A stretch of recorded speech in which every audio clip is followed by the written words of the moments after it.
Halo semuanya, perkenalkan nama saya Michael Farantarore dengan NIM 2302470 dari kelas 5TI3. Dan pada kesempatan kali ini saya akan mempresentasikan materi dengan judul Simple Adaptive Wake atau SAW. Kita masuk pada slide pertama yaitu pendahuluan.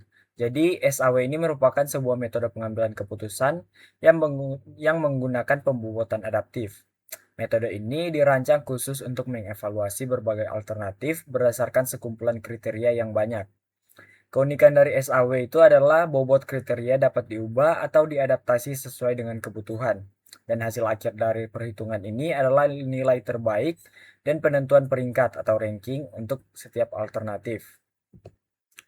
Penerapan metode SAW ini memiliki beberapa tujuan utama. Yang pertama, membantu dalam menentukan opsi atau pilihan terbaik di antara beberapa alternatif yang tersedia. Yang kedua, memudahkan proses pengambilan keputusan yang harus mempertimbangkan berbagai aspek. Yang ketiga, menyediakan penilaian yang objektif melalui proses pembobotan yang terstruktur.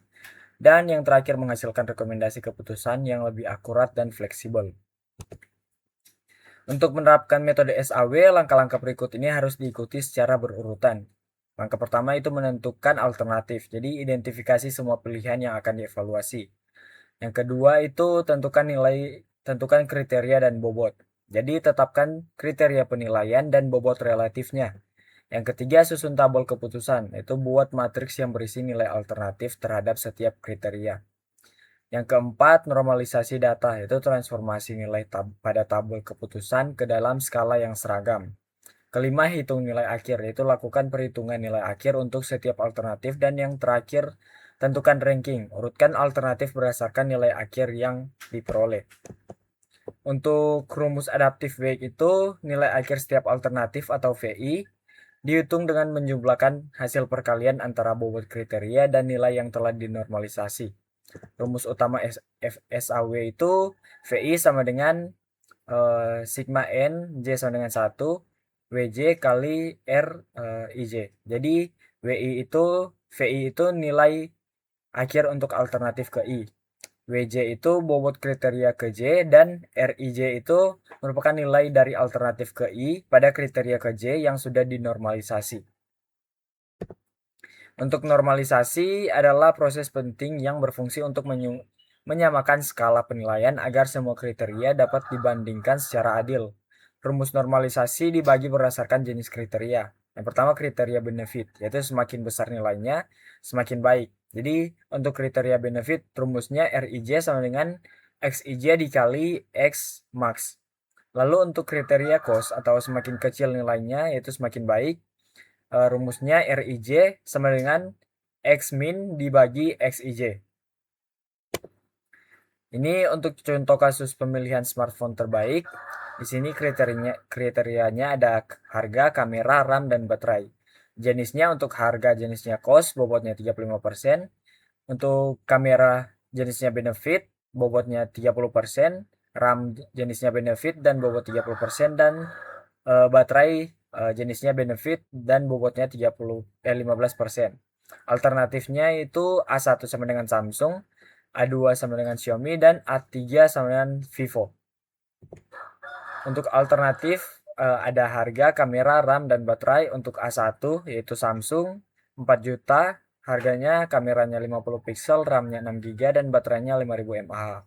Untuk yang kedua Xiaomi, harganya 3 juta, kameranya 64 pixel, RAM-nya 6 GB, dan baterainya 5500 mAh. Dan yang ketiga yaitu Vivo, harganya 3.500.000, kameranya 48 pixel, RAM-nya 12 GB, dan baterainya 4500 mAh. Hasil normalisasinya yaitu alternatif A1, harga 0,75, kamera 0,78, RAM 0,67, dan baterainya 0,91. Untuk alternatif kedua, harganya 1, kameranya 1, RAM-nya 0,50, baterainya 1.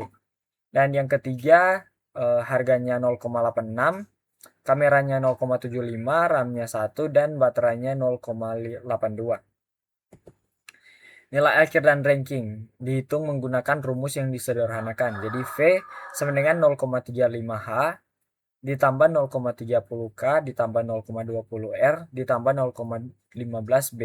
Jadi untuk alternatif A1 nilai akhirnya 0,80 dan rankingnya 2. Untuk alternatif A2 nilai akhirnya 0,88, rankingnya 1.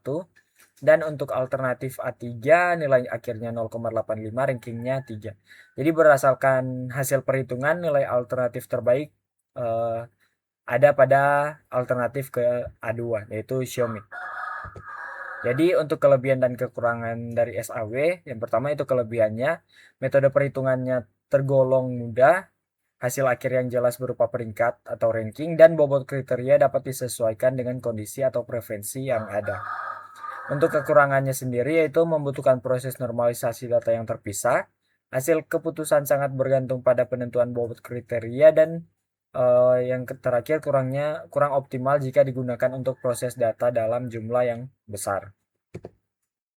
Kesimpulannya, secara keseluruhan, Simple Adaptive Weight atau SAW adalah metode yang sederhana namun adaptif dalam menilai alternatif.